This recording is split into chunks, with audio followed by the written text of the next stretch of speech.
What's good with it? Lucky Lefty Podcast, practice report number 2 on the way. We're brought to you by ONORA Whiskey, ONORAWhiskey.com. It is that premium American whiskey, ONORAWhiskey.com. And if you drink, by all means, make sure you do so responsibly. Don't be scared, show another party of life. The more drinks in your system, the harder the fight. Big Philly, big money, big Billy. When I'm sliding in the mall and you hear me, I be slicing with these balls so you feel me. Let me rip it up because in the back. LL Nation, what's good with it? Lucky Lefty Podcast, home of the misguided passion, CFB Nation. Apple Podcast, Spotify, audio edibles each and every day. Patreon.com/Lucky Lefty Network. Don't forget the YouTube. Subscribe, share, thumbs up, smash it for us. It helps with the views. Lucky Lefty Podcast. You already know. We spin it Different. Yes, sir. Happy Thursday to everybody. The Bears on TV. I don't care. It's the Hall of Fame game and nobody's playing. So, what better to do than talk Notre Dame football tonight, Left? I know you say you don't care. Come No, on. I don't. I Come don't on care. now. No. This the preview. Caleb's not playing. Rome's not playing. Keenan's not playing. What are you Your talking? franchise is playing. Your franchise. I'm good. Devin Hester is going. I'll catch the halftime. D. Hess is going into the Hall of Fame. That's huge. That's huge. I'll catch the halftime show. But we're talking fall campus practice report number 2. Go follow us on X and Instagram, Lucky Lefty Pod, especially the Instagram. Anytime I'm at practice, I'm posting videos, man, pictures. We put those up. Got to the first 2 practices. I won't be back to practice probably into the middle of next week. If I can make it, because next week is actually our church's 38th year anniversary. So it's going to be tough to get down. Congratulations. Hey, man, you know what? That's just a tip of the cap to my parents, bro. You know what I mean? That's right. A tip of the cap to my parents and them, you know, answering the call, not only for answer the call of God, but also the call to people in the community that they've stayed connected to for over 38 years. I mean, they raised us in that community before even answering that call. So, yeah, man. Yeah, shout out to CCC Embassy, 38 years. All of my ambassadors out there. Love you guys. So, Left, we're going to hear from Mike Denbrock. He had a lot to say. During practice today, bro. Woo! I can't make Mike Denbrock. That's what we want to hear. That's what we want to hear. He was letting them have it on the footwork today, bro. Like, hey, I don't care if it's a handoff. That's the wrong foot. Get it right. Love hearing it. Once again, I talked about the atmosphere. Upbeat, up-tempo, confident, brotherhood. Yesterday, we told you that Leonard Moore was flashing. And we say every year, somehow, some way, Mike Mickens gets a freshman defensive back ready to go. And early in camp, as you saw from the clip that ND Football put out today with the interception he had against Jaden Thomas on a deep ball, Leonard Moore, as we said yesterday, who flashed on day 1, continues to flash on day 2 of practices. So Mike Mickens is right. Hey, he's doing what he does. I'm getting one of these freshmen ready to go. And it looks like Leonard Moore might be that individual. So we're going to talk offense. We're going to let Left hear from Mike Denbrock, hear the coach speak, and then give you Malik speak and actually break down, since he played for the man, actually break down what Mike Denbrock is really trying to say. So they only gave us 5 sessions to watch today, Left, right? So that's 10 less sessions. And just for you guys, a session is like, each session is 5 minutes. You know what I'm amazed by, Left? What's that? How much football teams can get done in 5 minutes? Oh, yeah, in a period? Bro, it is absolutely amazing. The structure, the format, the speed. Yeah, if you're organized, you can get a lot done. Yes. You just getting through reps and stuff. It's muscle memory building. Absolutely, man. And the quarterback reps are like, man, we saw a lot of 7-on-7.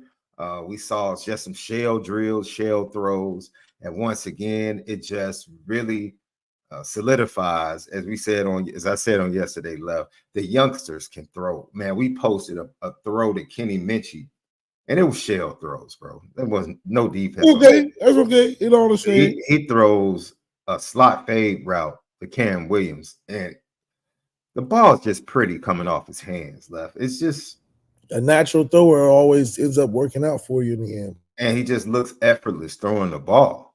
He just looks effortless. And Kenny was very vibrant today, very upbeat. When they would run to the next part of the field for the next period, he would be the first quarterback to the next play. It was like, okay, Kenny's feeling himself. I told you yesterday he was fourth in the rotation. Today, Kenny was third in the rotation. So I don't know. I don't know if that has any bearing on anything, but the quarterbacks overall were so much better today collectively, bro. So much more accurate, right? Denbrock was on him about footwork. He's going to continue to do that. We're going to hear from him talking about some of the things that Riley Leonard has to continue to work on because he missed time in the spring. But he also talked about what he likes about Riley Leonard. We'll let Left break that down. The wide receivers, Left, are impressive. The wide receivers are impressive. Mike Denbrock at LSU constantly moved. You never saw Thomas and Neighbors and Lacey in the same spot. You never saw them in the same spot.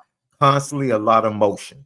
You're definitely going to see motion with these wide receivers pre-snap, and you're definitely going to see these wide receivers not being able to be targeted. You know how teams could target and take away a Jaden Greathouse or a Dylan Faison if they knew that was the main guy.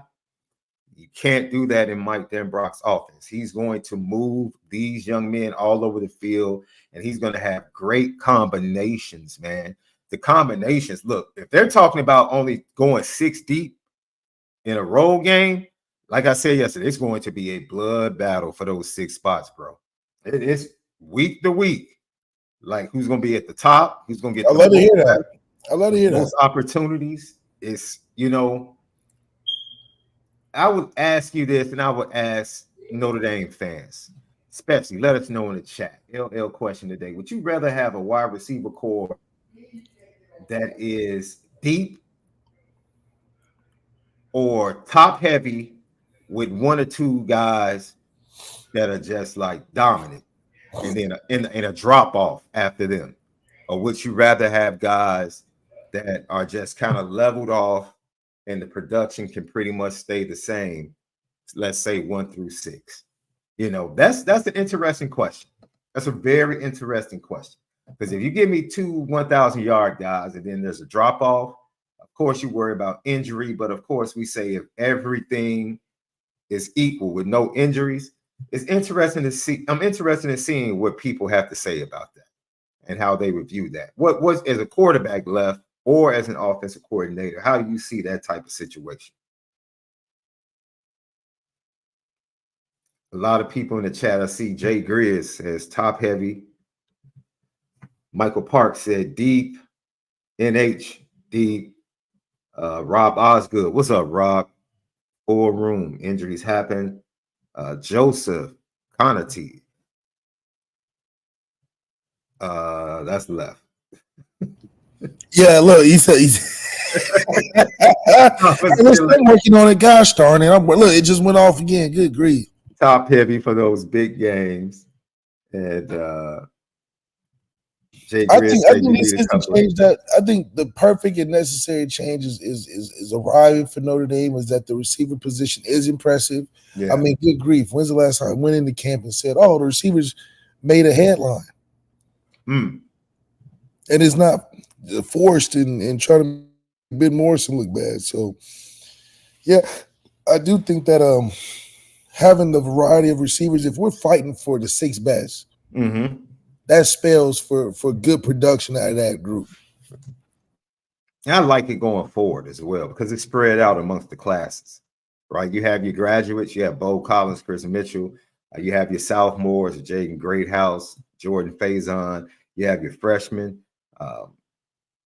Jaden Thomas is a junior. You think Jaden is a redshirt junior, right? Oh, no, Jaden's a senior now. I think so. So you have it spread out. You really do. That wide receiver room is spread out amongst the classes, and a little light in the junior class, but it's spread out. And I like that. I like that. I like that. Now mix that with the recruiting from the 25 class. You know, the depth could become an issue possibly next year, but I'm sure they'll just go right back to the portal, you know. But production is something that's going to be major. A lot of people asked yesterday in the chat, what's the difference between Mike Brown and the previous wide receiver? And after 2 practices, for me, it was just communication, coaching. I think Marcus Freeman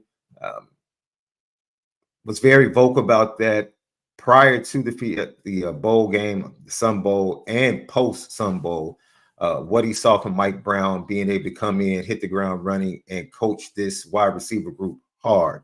And then to watch them, regardless of who they went up against, you can only control what you do.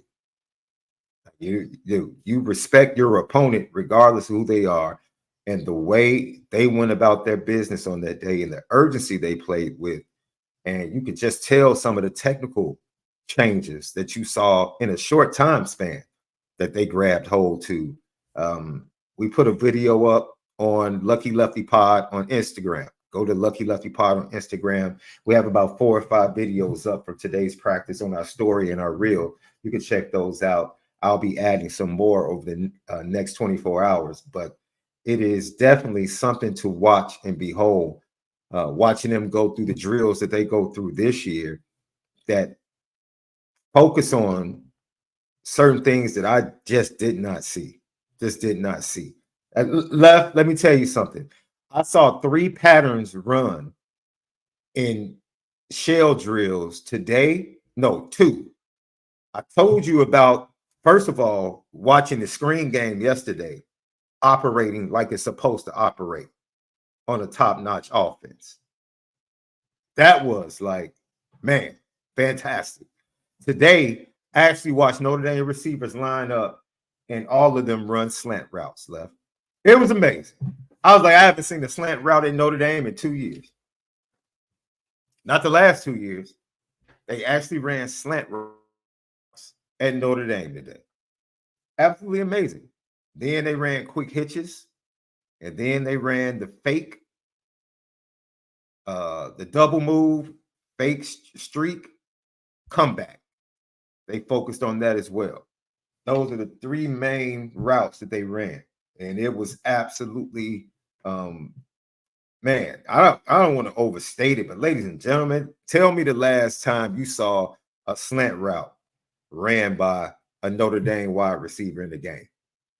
Point it out to me.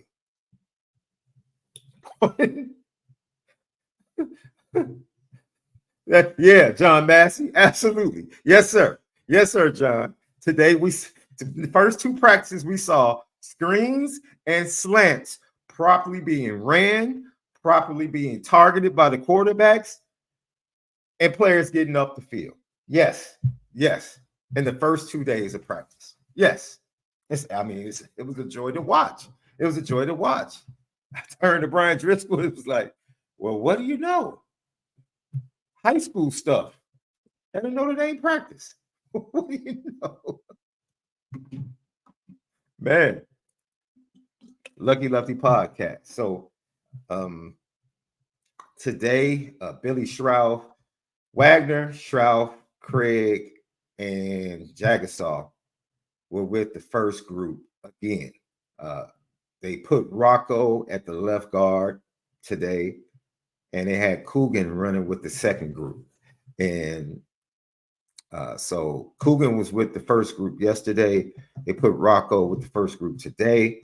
And then it was interesting because the second group actually looked really good today. They did. Sullivan Absher is a monster of a kid. Just a monster. You said really good? Oh, yeah. Yeah, the second group, the second O-line group actually looked pretty good. They moved well today. They did. They did. And we didn't get to see like the scrimmage part, but I'm just talking about in drills and, you know, their movement was really solid, cohesive. Couldn't really judge it. I'm just judging it off drills. I just liked the way they were moving today. I really did. And I was spending a lot of time, because I know veterans, knowledge, they get the first shot, but Sullivan Absher is going to be a really good player in Notre Dame, bro, if he stays healthy. He's going to be a really big player. He's massive. I just can't wait. I can't wait to see him next to Charles Jagasaw. I can't wait. I really just can't wait to see those two line up on the left side of that offensive line. It just, dude, be the 2024 McGlinchey and Nelson, bro. I think they can become the reincarnation of McGlinchey Nelson on that left side. I really do. Look forward to it. All right. GTB questions, put them in the chat. Super chat. Oh, thank you. Super chat. ND Milton fan, thank you for the super chat. How big of a difference can a Mike Denbrock make? You know what? We're going to get to that ND Milton fan. I think he's already made a big difference. And I'll just give you 2 or 3 things that I think are very much different. Okay, yeah. You shoot your 2 or 3, I'm gonna shoot my 2 or 3. I think the respect factor, left. Let's just be honest. Yes, that matters. That matters everything. That's like playing on a team with a Jokic. It's just like, okay, I'm on the Nuggets with Jokic. I got a chance of being in the championship. That's the same with Denbrock, I think, who's accredited himself and gotten to that level because of LSU. LSU has solidified that he is a high-ranking offensive coordinator, got a Heisman, got 2 first-round receivers. That's like the ingredients you need to be certified. Kalen DeBoer, another guy who was certified through having a first-round quarterback and 2 first-round receivers. So once you get that status, then you get the opportunity to be perceived in a way where you go, championships follow, or at least 40-plus point offenses. So with Mike Denbrock bringing that back to Notre Dame, you just get excited for the fact that now you got that expectation level, and to see that coming in fruition with the talent that Notre Dame brings in, you're really looking at a good position that Notre Dame really puts themselves and an expectation for themselves to be highly impactful outside the hashes. We've been for a decade plus very impactful inside the hashes, running the football, throwing it to our tight ends. But Denbrock is coming with that resume that is improved since he's left, that he can bring that the same to Notre Dame and have some success with his quarterbacks. So if he can get a first-round quarterback and 2 receivers that are first round, that's how you know as he's deserved the credit of a top offensive coordinator in the country. And with the potential that we have on our team, we expect the same out of that.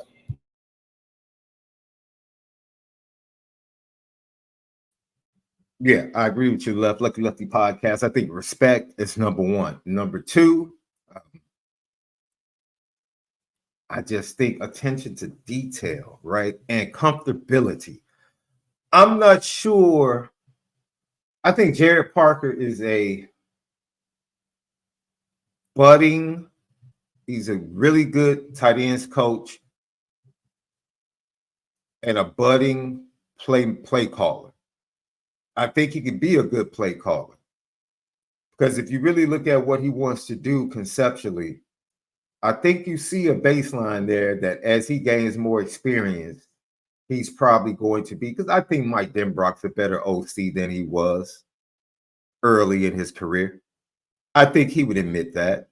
I think he would definitely admit that. And so I think what he brings, veteran play calling, being in the moments, knowing what to call, knowing how to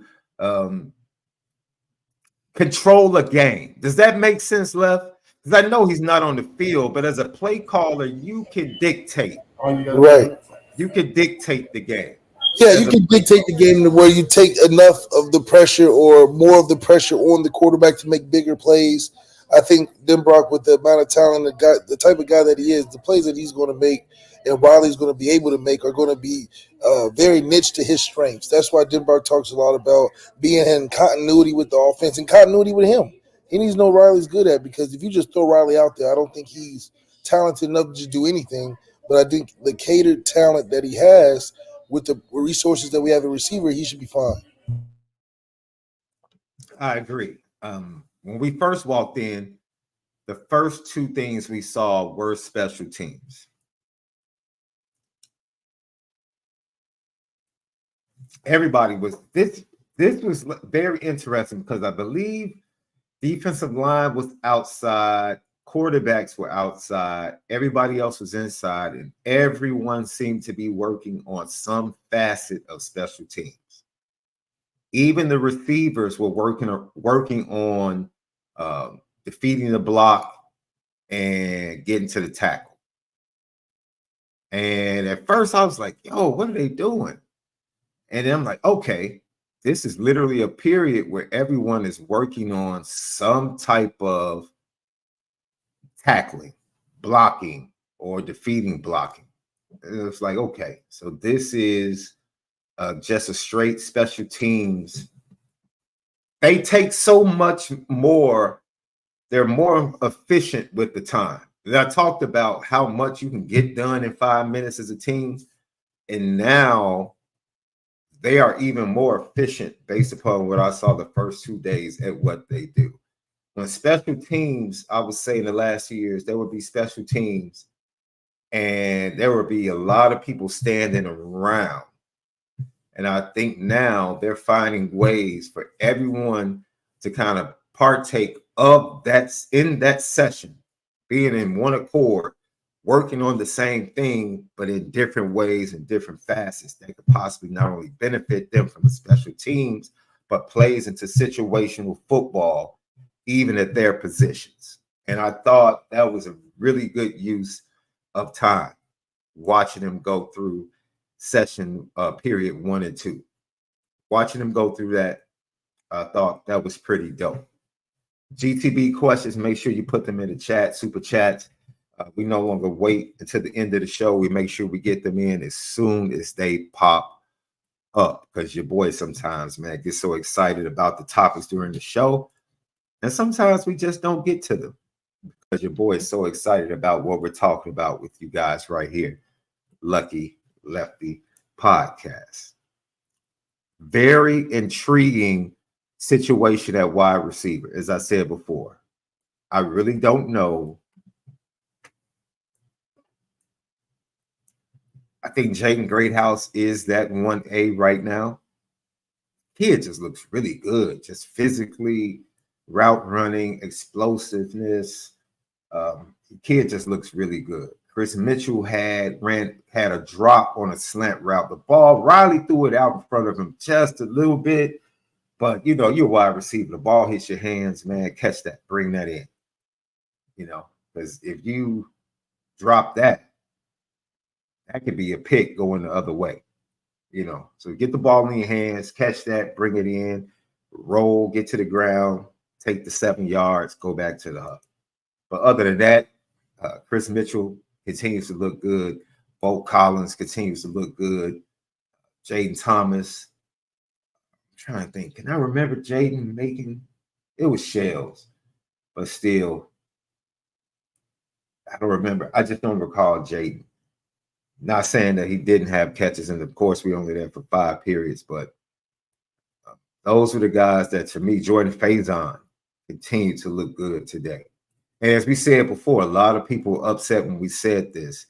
Like, I'm very comfortable with Jordan Faison not having to be 1A or 1B. If Jordan Faison is able to move around and not be targeted by defenses, I think it can only elevate his game. And I love the one thing I will say that I think is going to be vitally important. If Bo Collins is a problem, if Bo Collins is a dependable, week-to-week, game-to-game problem, productive wide receiver, this offense is going to be darn good. He doesn't have to be the best. If he is going up against defensive back 2 or 3, and he is making plays and being productive consistently, I feel like I already know what I'm getting from Faison, Mitchell, Greathouse. Already know. I expect Jordan Faison to pretty much, he already was right at 20 last year. Okay, increase that by 10 to 15. Chris Mitchell, I expect him to be in that 30 to 40 range. And then Jaden Greathouse, I expect to get up to 50. And now, if you have a Bo Collins coming in, whether it's red zone with his size, moving the chains on third downs, just being a great route runner, somebody that's dependable for Riley or whomever the quarterback is on third downs and in clutch situations, and it could just be a problem because he is really a technician when it comes to route running. When you watch him in person, he really is. And we said it last year after the Clemson game, like he gave Ben Morrison problems. Was probably one of the only receivers that really gave Ben Morrison problems last year. And to watch him go to work, be healthy, and be really smooth, because he looked really big and bulky. If I'm wrong, please, give me your opinion, guys. To me, when he was at Clemson, he just looked big and bulky. And he looks really smooth. Maybe Notre Dame has smaller shoulder pads. I don't know. But he just looks. Marcus Freeman gave Lauren Lando tremendous credit yesterday for having his team in tremendous shape. And these wide receivers look like they're in tremendous shape. They do. And I think they're deep, they're talented, and they're going to be fresh, and they're going to be an absolute problem. I really do. I believe that. You know what? We're going to hear from Eli Reardon as well, second half of the show. And the funny thing about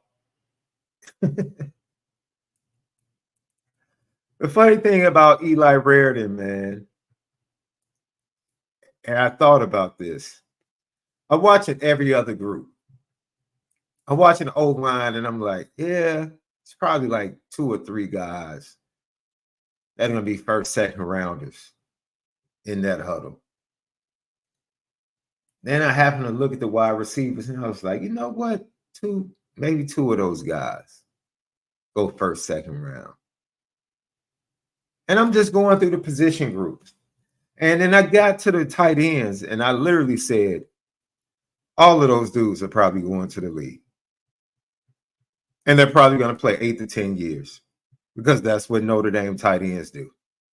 It's like I just looked at everyone, and I'm looking at Kevin Bowman, Mitchell Evans, Eli Reardon, Cooper Flanagan, Jack Larson, who's the pup. And I'm like, yeah, all 5 of these guys are probably going to the league.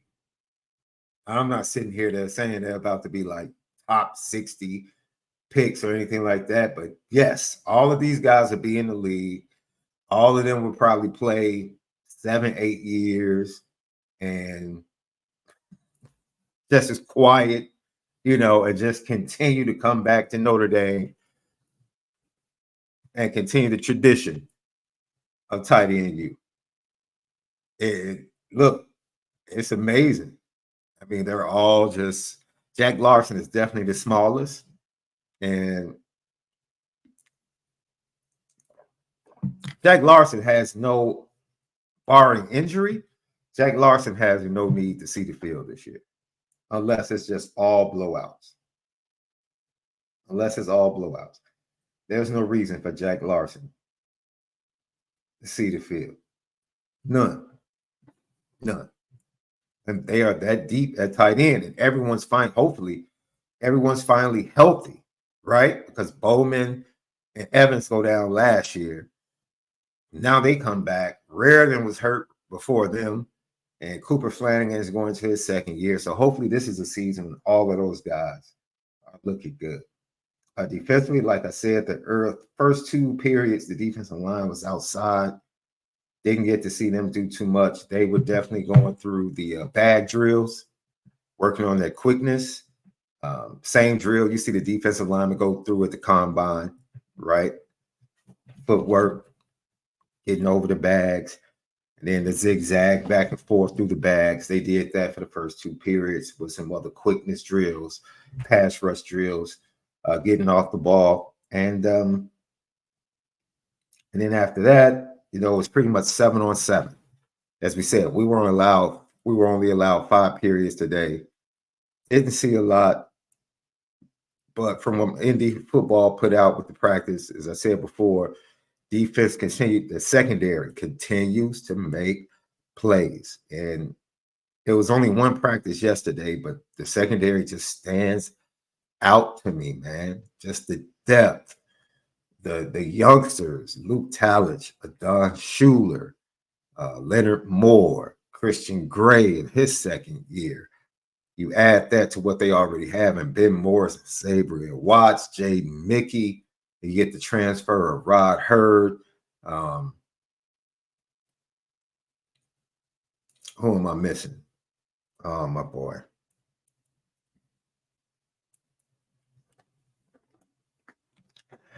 I don't know why I'm drawing. Jordan Clark. There you go. Jordan Clark in the slot.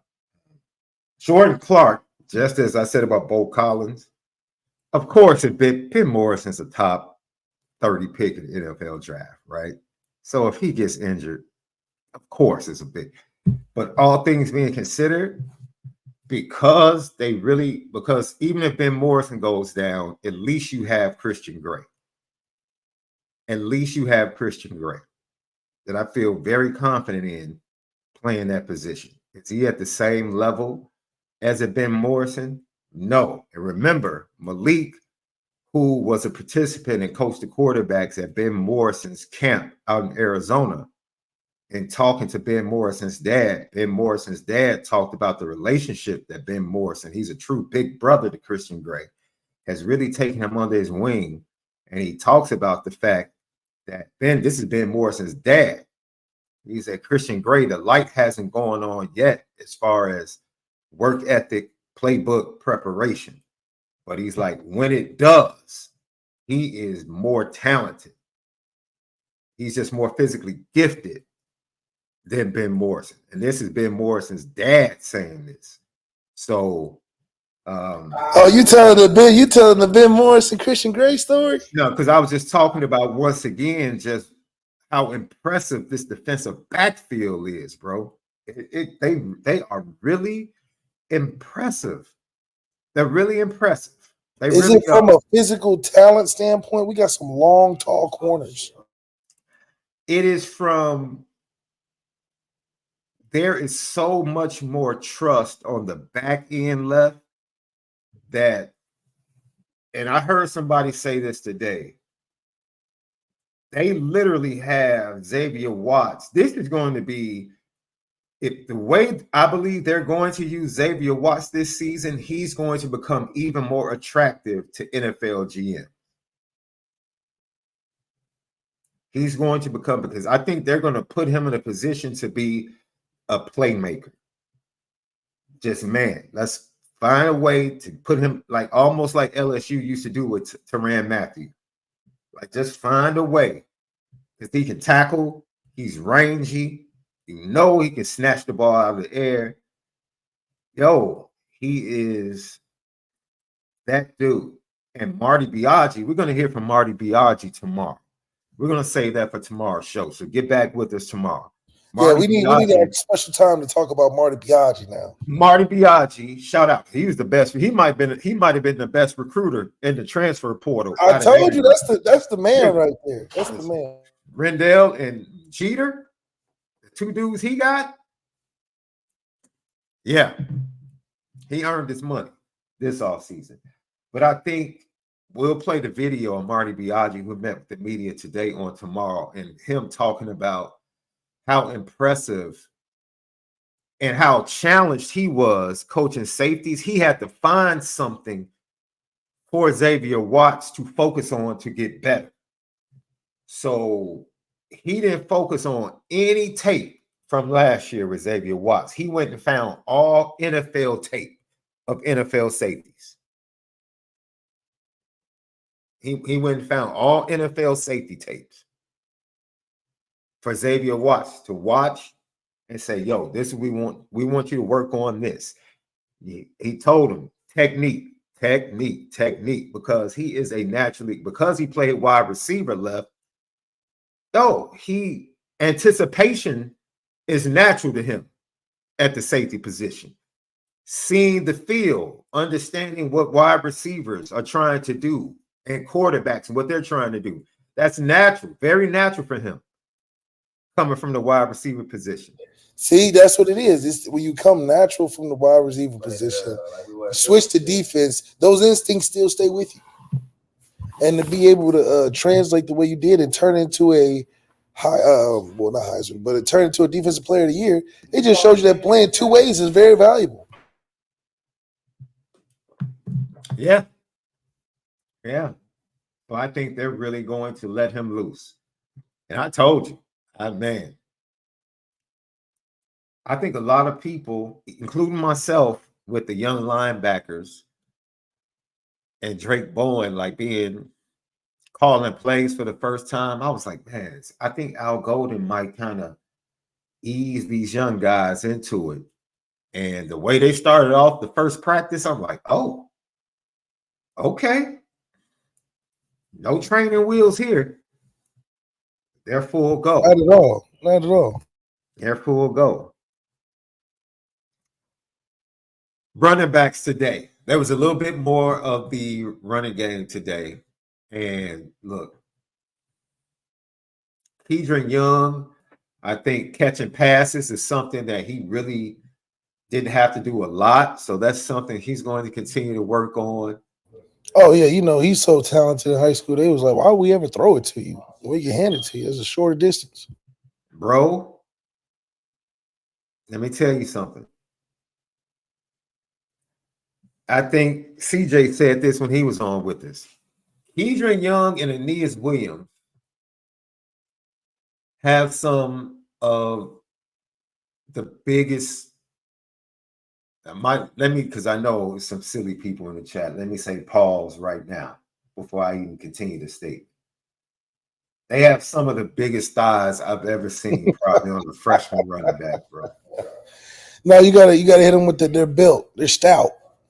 No, dude. I'm going to be specific. I'm comfortable.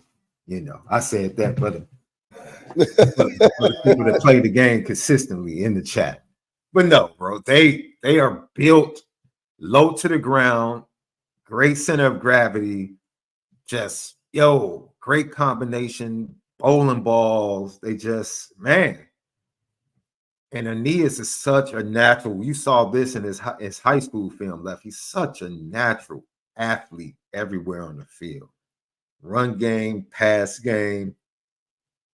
And because he played a lot in the slot in high school, he adjusts well no matter where he is on the field.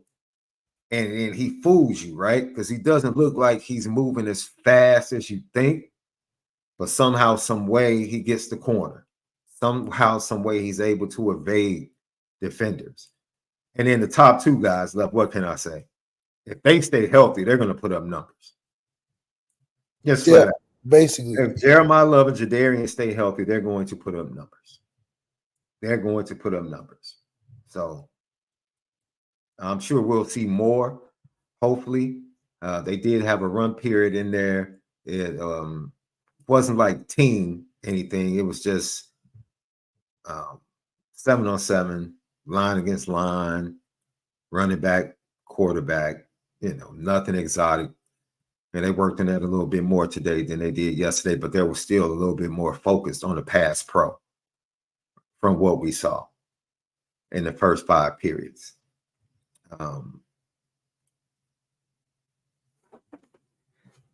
Gabriel Rubio, we can talk about this now. Fractured his foot. I'm assuming 6 to 8 weeks. And if you're going to get injured the first or second day of practice, an injury like that, if it's going to happen, you much rather it happen the first and second practice rather than towards the end of fall camp. Because literally, I wonder about probably adding another 2 weeks on because of his size, not being able to really condition because it's a foot injury. I worry about him being out of shape, gaining a little weight, already being a bigger guy. So it might take him another 2 weeks once he's healthy and clear to actually get back into football shape. That's right. So, I mean, we would love to have his depth, of course. Would love to have his depth down in Texas A&M. But now, you know, the good, beautiful thing about it, the spring that Donovan Heinisch had, along with the way he's playing in fall camp, it's like, yeah, we would love to have Gabe, but, you know, we roll with Jason Onye, Donovan Heinisch, Riley, Howard, Armel Mukam, who got a lot of run with the second group yesterday.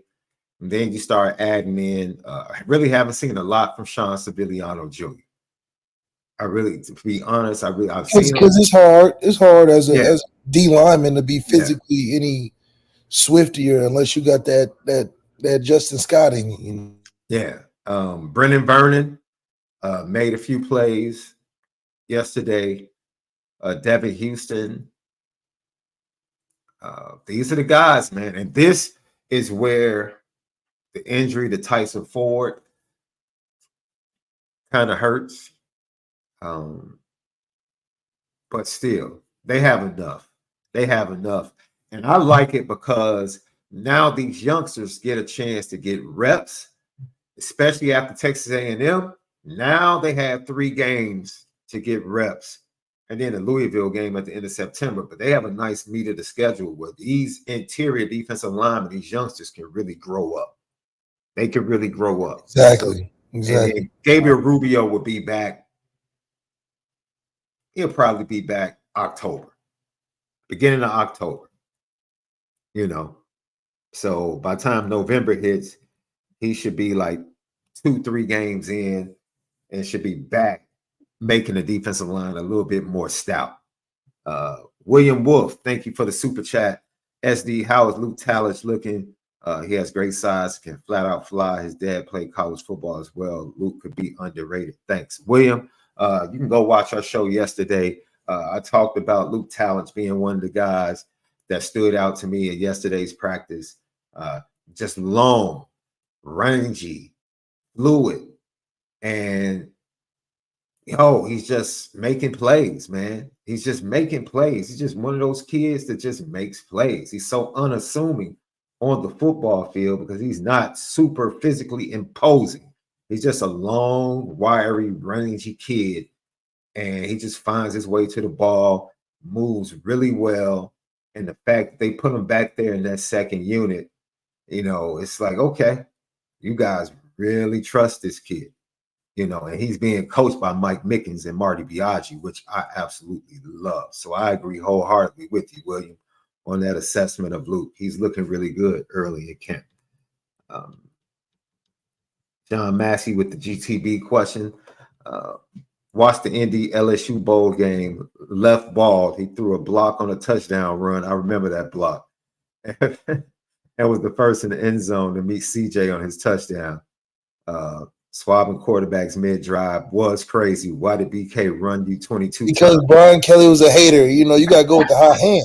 Let's be honest. I was the high hand right there. Let me ask you a question. Still to this day, after everything you did in that game, as effective as you were you heated when it came down to that last drive that he went with Ed? Yeah, he was a hater. That's all, man. But at the end of the day, you know, it's so funny because I remember him telling me before the game, he was like, both of y'all going to play, but Malik's going to start. I said, all right, bet. I was thinking in my head, if I play too good, he can't take me out because, like, who would do that? You know, that doesn't make sense. So we scored the first drive of the game, you know what I mean? And took the whole first quarter. So I'm like, okay, I don't think I'm coming out. You know, but, you know, I understand. You just got to get in where you fit in, and I'm glad I was able to do well that day. Yeah. That's a great memory, man. I watched Kenny throw today, and I'm like, yo, this kid is wearing 8 because of left. I'm like, yo, this is crazy. Man, to inspire a kid, if it's true or not true, it's a cool story to be able to not play that much and still be able to. Well, dude, we heard it that I heard it directly from his mom. So his mom would be lying.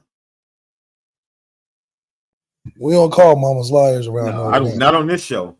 No, liar, mama. We don't do that on the. We don't do that on this show. No, sir. We don't do that on this show, man. Yeah, she told that story directly to your boy. And I was like, yo, I can't wait to tell Left this. This is crazy. But yeah, you know, just watching today and watching him spin it wearing the 8, I was like, yo, I feel kind of old, honestly. I watched Left.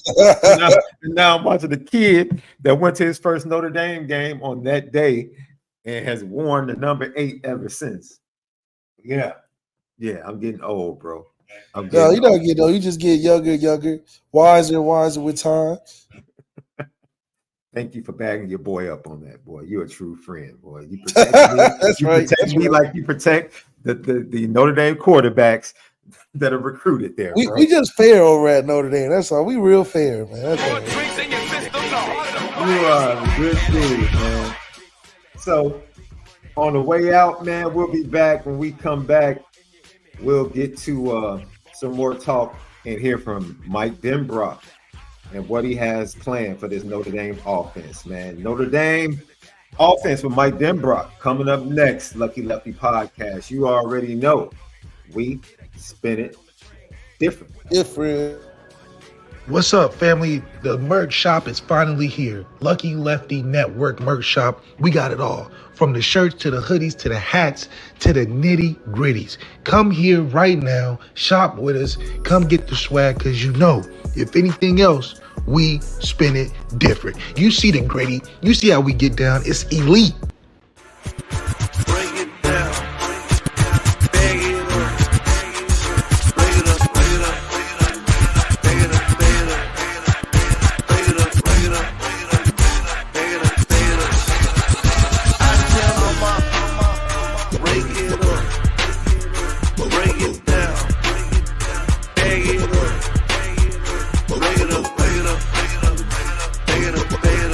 Lefty podcast, Onora Boys in the building. Malik, ZAIRE, SHAUN Davis, brought to you by ONORA Whiskey, ONORAWhiskey.com.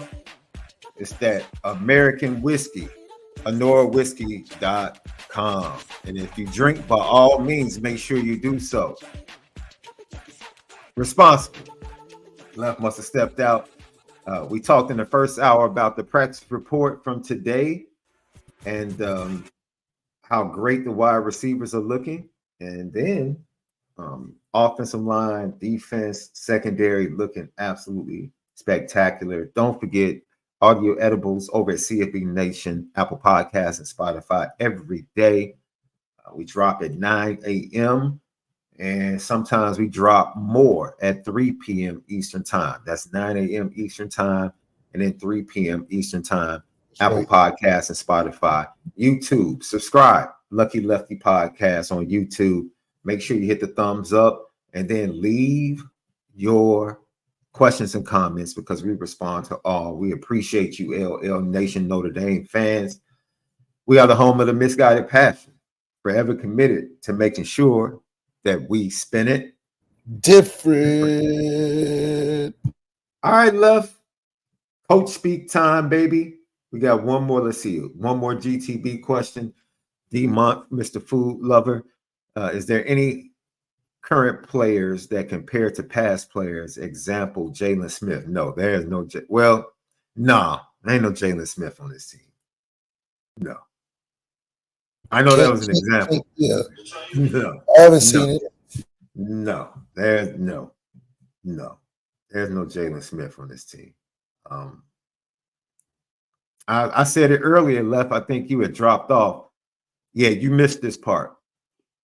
I believe end of this year, next year, Charles Jagusah and Sullivan Absher will become the 2024 McGlinchey Nelson during that time in Notre Dame. Easily. So that's an example. I truly think that combination of Asher and Jagusah on the left side of the offensive line can be just as dominant as McGlinchey and Nelson were. The quarterback room, no, I do. They're so much better than what we've seen recently. No. Aeneas Williams reminds me of Kyron a little bit, Left. Yeah, all the way. I mean, they're built the same. Yeah. I feel like they'll have the same similar impact. It's right there. Mm-hmm. Both from the St. Louis area, yeah.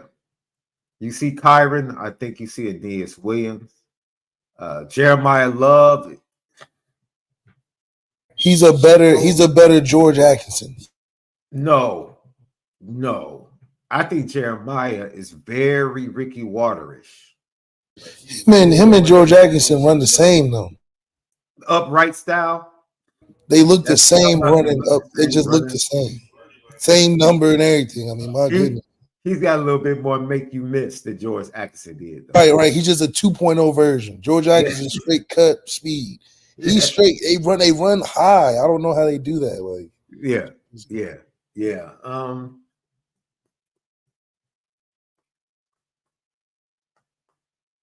Does anybody on the team remind me of a former player? I'll wait on the linebackers because I want to see them in live action. I got Riley as a Tommy 2.0. I got Tommy Reese. He's just an athletic Tommy. Tommy top 5 in Notre Dame quarterback. Top 7. I'll say top 7 Notre Dame quarterback. Tommy's in there. That's pretty good. I got Eli Raridan. Definitely a Jeremy Shockey type. I think you're on mute. Come on, Jay Shock. That's a tough comp. Jay Shock was Jeremy Shockey. Cooper Flanagan reminds me of somebody. I'm just trying to remember who.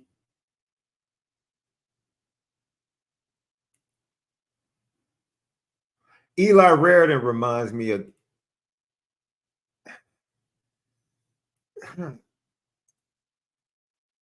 Cooper Flanagan reminds me of someone. I just can't remember who. But yeah, the offensive line, the running back I gave, the wide receivers. To be determined. We don't know what we got. I don't know if I've seen. Jaden doesn't play. He's not as physical as Michael Floyd was.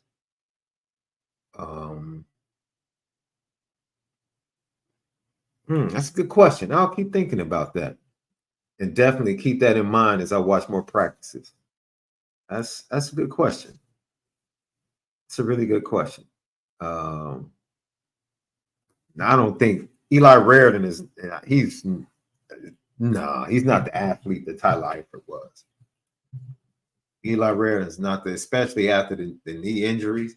I think you're going to see the best iteration of Eli Raridan.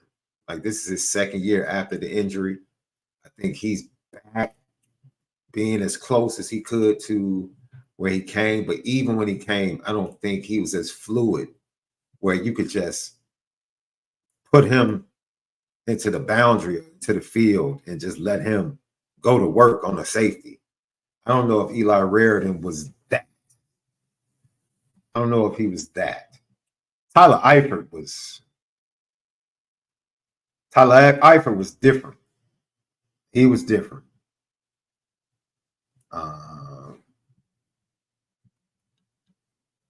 Can you post the results somewhere and let us know where?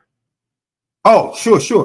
Yeah. For the comps, I'll think about that throughout the practice season. And if I see something at practice, I'll jot it down, and then I'll make sure I come back to the podcast and then find some. I'll probably post it on the website, Lucky Lefty Pod, because we're going to be writing more stories over there at luckyleftypod.com this season. GTB Hobby, NC Boys looking at Absher. Pendleton, and Gilbert. Michael Gilbert, Michael Gilbert made plays day one, made plays in the spring. Look good. They all look good. Pendleton is a backup center that's ready. He's ready. And that's good to know, right? Because we watched him go to Clemson, and Ashton Craig was the third center, and he was in the game by the end of the third quarter. It's just somehow, some way, crazy things happen. Hopefully, both of those guys, I think Ashton Craig and Pendleton will be very durable. So I don't know if we'll have that problem this year. Knock on wood. Hopefully they stay healthy. And then I've been raving about Sullivan Absher for 2 shows now. Like, man, I've been raving about him. Andrew, I gave a full take on Cam Williams on yesterday's show from the full practice.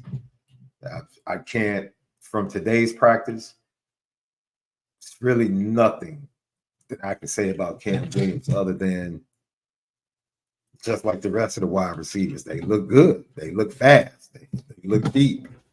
And yeah, check it. It was right at I would say right around the 20-minute mark, because the first 20 minutes, I think we talked about the overall practice and the quarterbacks. And then I got into the offensive line of wide receivers around the 20 to 22-minute mark of yesterday's show. Lucky Lefty podcast. All right, Left. Offensive coordinator Mike Denbrock met with the media today.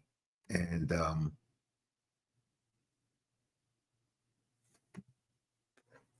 he has some fantastic things to say about his team. You got to hear that. You got to hear it. Yeah. So let me bring it up for you, Left. You guys give me a second. For some reason, we're having difficulty. Okay, this is how he opened up, meeting with the media for the first time during fall camp. This is what he had to say about, being the OC once again and, being in fall camp and being excited. Really like the progress that we're making offensively. I think from where we were when we started spring football to now, the progression that we've made to where we are starting fall camp, the kids have done a tremendous job. The coaches have done a tremendous job.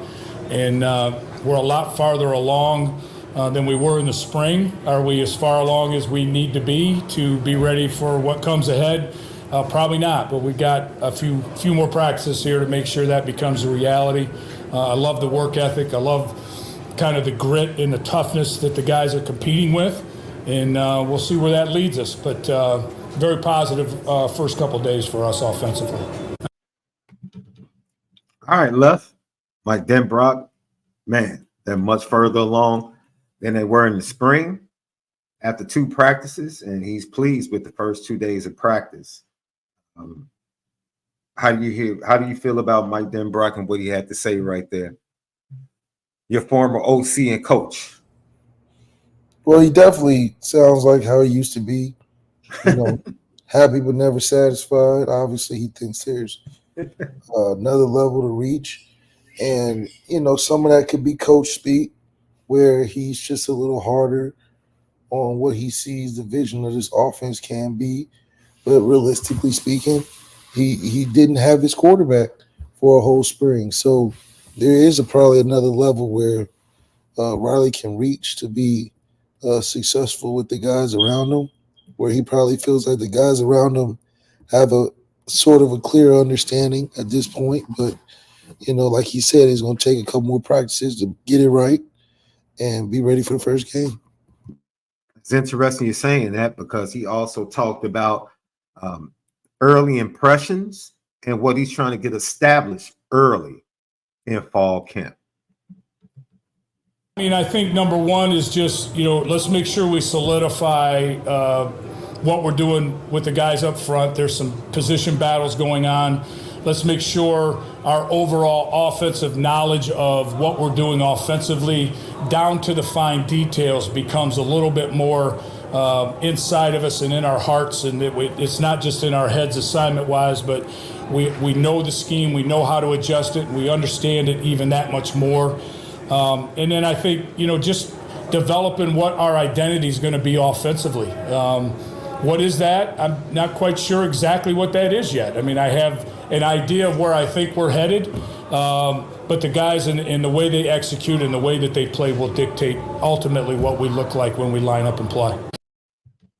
First thing he talked about was, getting that O-line battle solidified early. Like, man, we need who's going to be the starting left guard? We need to find that out early. So by the time we hit the middle of fall camp, we're rolling. We have a full identity of what this offense is going to be. From the first 2 practices, I think the ball is going to be in the air a lot more than it's been at Notre Dame over the previous 5 to 7 years. I feel that wholeheartedly. Just too many weapons. Quarterbacks are too tantalizing with their talent. And if they can hold up and pass pro like they've been doing in these first 2 practices, yeah, you're going to see a lot of passes. You're going to see a 3,000-yard quarterback and hopefully some wide receiver production that we haven't seen in recent history at Notre Dame.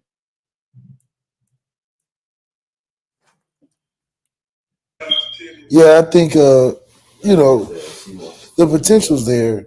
And identity, like we said, I told you that was the most important thing that you need to figure out by the first game. And with so many options, I think it is a little tougher to see the direction. And it's tough when you don't get a game experience to see who's stepping up. So it's a bit of some questions to be answered still. However, you have the groundwork and the foundation with the coaching that Denbrock is bringing, plus the talent that we have on the team already. We really are going to make a huge change in what is perceived as the offense of identity from years before as a heavy run offense, and see a multiple of things. Maybe some focus on the tight ends, but a lot more focus on getting the ball spread out to more playmakers. With a lot of newcomers in the wide receiver room, quarterback, how are you going to get everyone with their first year in this system to mesh? Mike Denbrock talked about that. Absolutely, and that's, I think that's something that obviously gets developed over time. We don't have a lot of time, so we've kind of tried to purposely, compress as much of that into each practice as we can, and making sure that we're doing what we can rep-wise to make that process go a little bit smoother. So, talking about being able to mesh all of this talent, first time in the offense together, to get them synced in. Not having Riley Leonard was a little bit of a glitch. They did a lot in the offseason to get him up to speed. They talked about that with Coach Freeman in his presser yesterday. And now they feel like they've been able to hit the ground, moving at a pretty good pace with everything established. They're not installing right now. Now they're in a space where they're trying to find identity. They feel really confident with what they've installed, the understanding that everybody in the offense has. As he said in that first clip, everybody knows the offense, knows the plays, know what they're supposed to do, and then they know how to adjust when they need to adjust within the offense and how to do so. And so for his confidence and feeling like the players are at that place with all of these newcomers, that's a really good feeling. But like he said, there's still a lot to do, and they don't have a lot of time to do it, Left.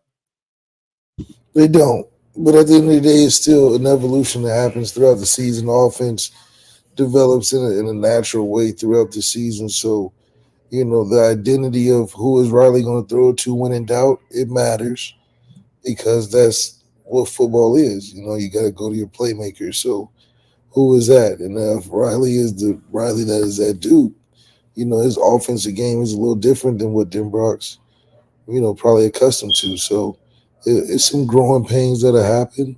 Yeah. But at the end of the day, I think we have the talent to cover that. Yeah. I agree with that. Lucky Lefty podcast. Not only that, let's talk about Riley Leonard, Left, and let's talk about, what he's seen. And then we're going to hear from him talking about the difference from what he saw on tape and being able to watch him live. But first of all, what he's seen from Riley Leonard early in fall camp.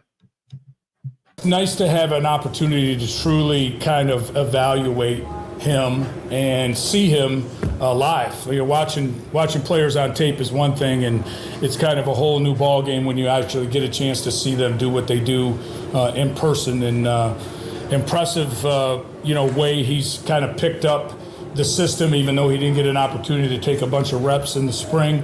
Tried to do as much as we could over the course of the summer to kind of catch him up a little bit. And then here in fall camp, obviously, giving him as many opportunities as we can to kind of get a grasp on his overall knowledge of what we're doing. Lef, you said it was going to be a challenge. A lot of people thought you were talking out of the side of your neck because I guess people haven't played the quarterback position and they don't know how difficult it is to grasp a new system, get yourself up to speed, and learn everything and the nuances from getting the call from the sideline, giving the call in the huddle, looking at the defense. And this is all while the play clock is running down, making the checks, shifting the protection, doing all of this, the snap count, trying to differentiate and change the snap count, play to play. It's a lot that goes in. And so when people just think, going into a new system is just really simple, man, that's a lot. And yeah, it's all the ancillary things that make it challenging, considering the fact that you're in a whole new environment. I remember going to Florida, and as simple as it felt, it was definitely difficult on just the orders of operation. Like you said, even to getting the signal from the sideline takes a couple days to just get used to what it looks like, and using that communication, getting to the right play, and then knowing the terminology, and that's all before you know who you're going to. That's all before you know what player is the player that we have focused on. So, which is why the run game has always been a very influential and important thing to the offense because of those different factors. So I think, those are the things that he's only going to get better with in live reps. And unfortunately in practice, a lot of it is just walkthrough stuff. Yeah. I think we saw that the first day with Riley, because we saw like having to do everything is one thing to go through it, walkthroughs and things of that nature. When you get into live action team periods, you saw some of those things rear their ugly head. The wrong call, getting Mike Denbrock getting on him, telling him the blitz pickup was his fault, that they were able to get to him and force him to throw off his back foot because he didn't make the right adjustment. All of these different things come into play, and the things that Riley learned, without question, I think he's going to become more proficient as he goes throughout fall camp. He also talked about the wide receivers left. And check this out, because what he had to say and how pleased he is bodes well, Notre Dame fans. I mean, I think I've been really, really happy with how we've developed throughout the spring, the summer, and now where we are in fall camp. I mean, there's some pieces to the puzzle there for sure. I think we're still trying to make sure we've got the right guys in the right spots and making sure that we give those guys the opportunities that they've earned. But I love the direction that room is headed, and I think it's going to add a lot to what we do. He loves the direction. And like I said, the overall talent and the balance from a class standpoint, the different types, forcing them to learn different positions, which gives more flexibility to the room, doesn't leave yourself open to the redundancy that existed in the room, especially when injuries hit last year. I think there's a lot of work being done in this fall camp to really maximize the full capabilities, not just depending upon the talents, but maximizing the full talents that exist in the wide receiver room left.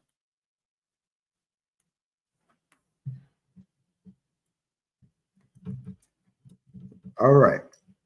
Now, earlier I said that the tight ends, looking at their position group today, I was like, yo, all 5 of these dudes are going to end up in the NFL. And that is, par for the course at Notre Dame, honestly, at that position. Eli Raridan, he met with the media and he was asked about his offensive coordinator, but then he was also asked about the depth of that tight end room. This is what he had to say.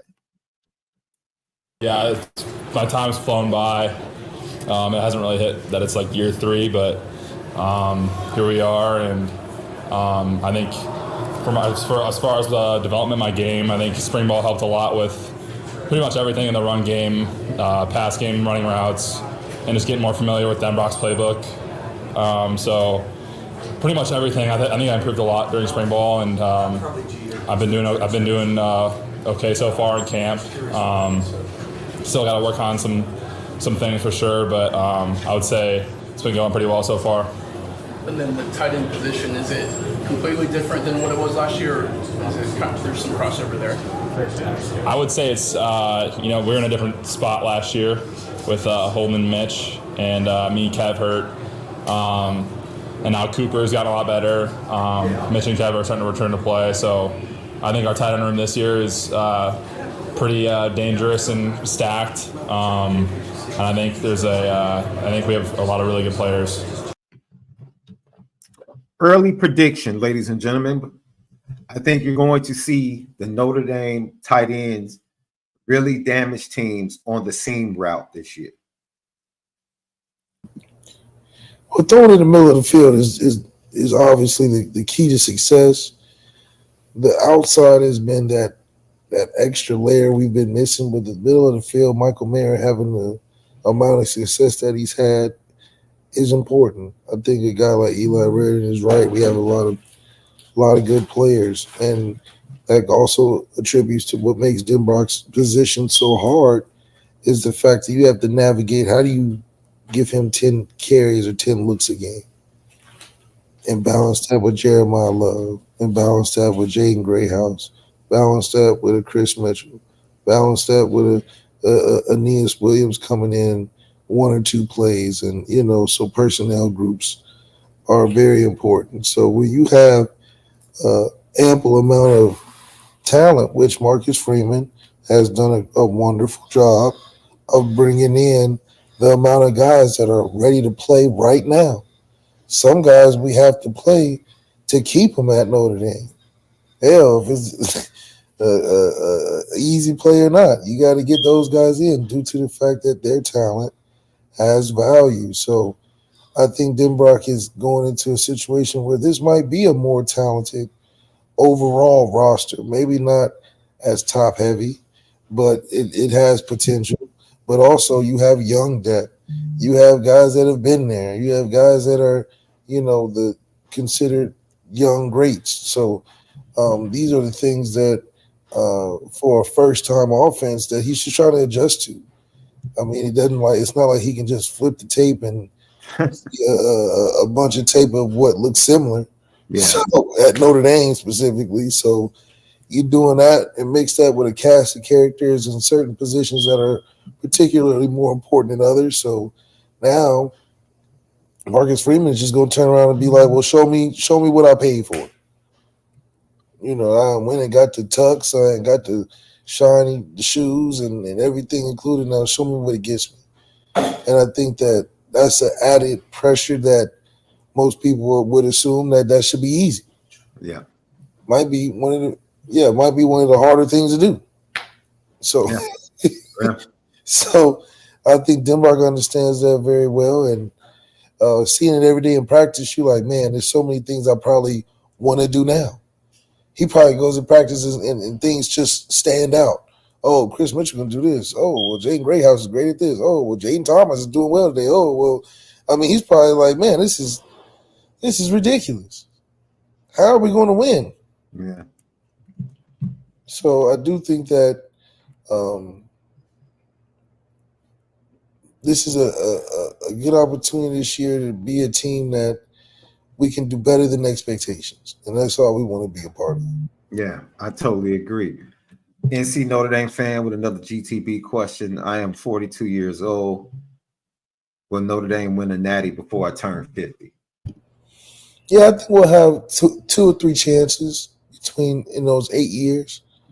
We'll have 2 or 3. I think this is the closest Notre Dame's probably been on preseason hype level to just being a team that, okay, we can mess around, things shake the right way, we can be in that conversation.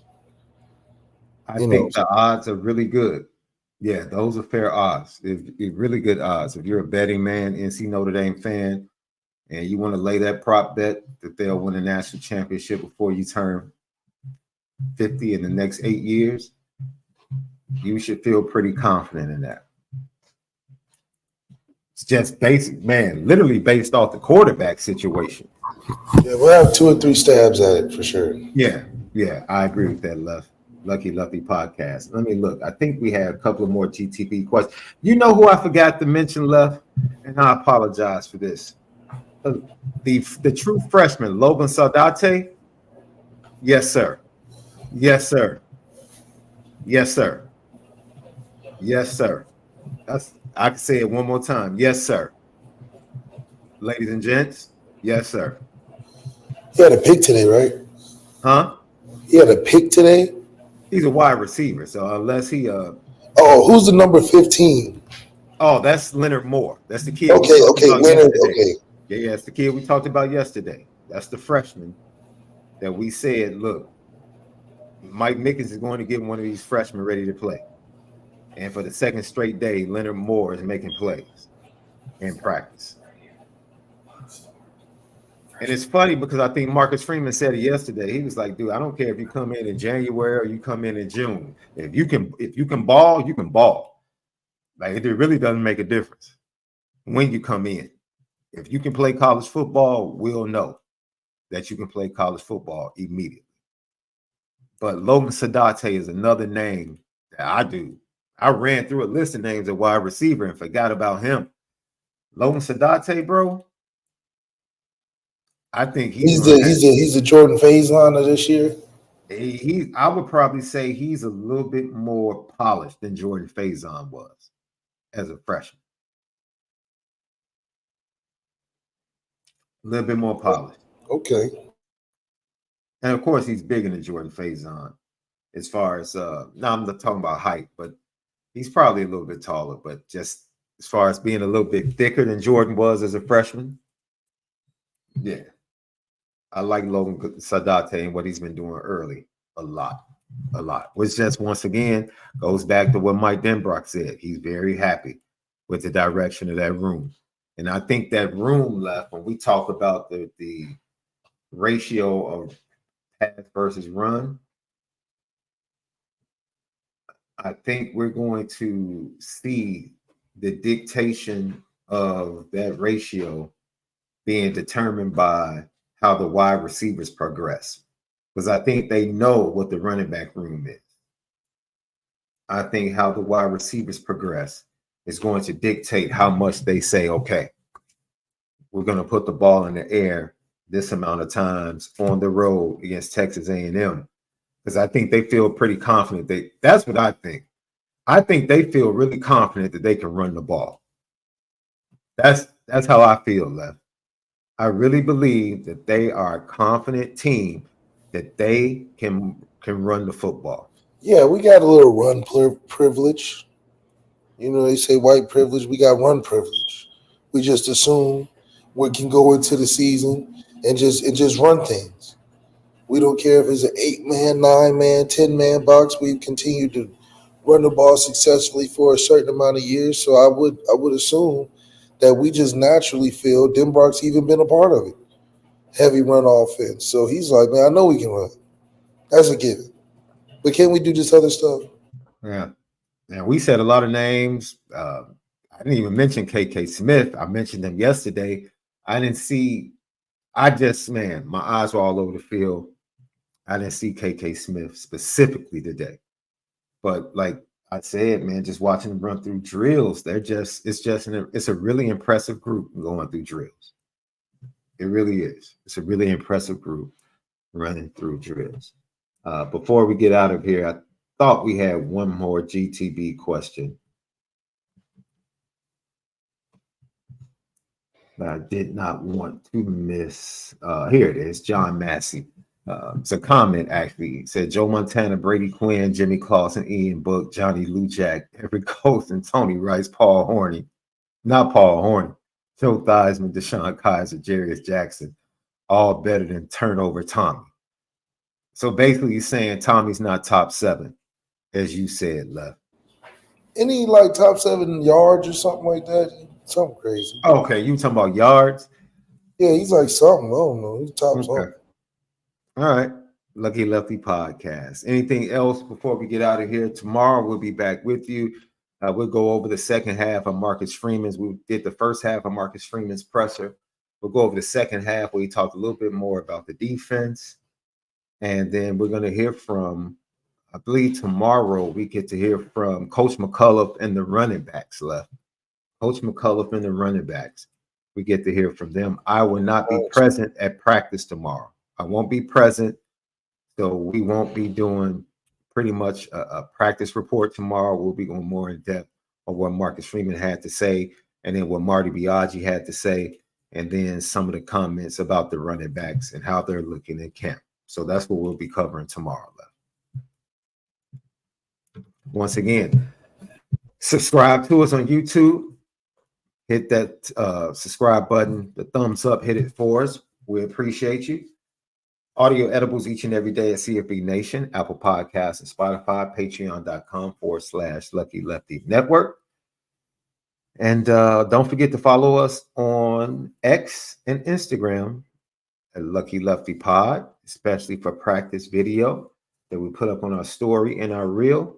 And then just lock in with us all together. So maybe we'll go early tomorrow since I won't be in practice. Or we'll just wait, but we'll see. We'll be with you guys. We'll post the time as early as we can tomorrow. Don't forget Apple Podcasts and Spotify. Go support over there. Not only CFB Nation, but the Irish Breakdown feed. For Left, SD2 mics, man. Have a great rest of your evening. And we'll see you tomorrow when we tap in once again for another edition of the Lucky Lefty Podcast. Most of all, make sure you continue to spin it different.